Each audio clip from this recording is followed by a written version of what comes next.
We are going to talk about neutral goods, which is shown in figure 3.6 in the variant textbook on page 42. This graph shows some of the indifference curves for two goods, anchovies and pepperoni. In this case, anchovies are a neutral good, which means that the consumer does not care about how many anchovies he has.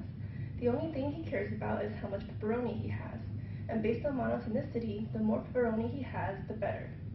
This is reflected through the graph with the indifference curves. Any bundle of goods on the same indifference curve has the same total utility and will be indifferent to one another. The indifferent curves in figure 3.6 have undefined slopes as shown on the graph in the left. Let's take this first indifference curve for example. Each bundle of goods on this line will give the consumer the same amount of utility. Since the slope is undefined, each bundle on the line will give the consumer the same amount of pepperoni. The only thing that varies is the amount of anchovies. However, since anchovies are neutral goods to the consumer, it does not matter whether the consumer gets 1 anchovy, such as in bundle A, or 20 anchovies, such as in bundle B.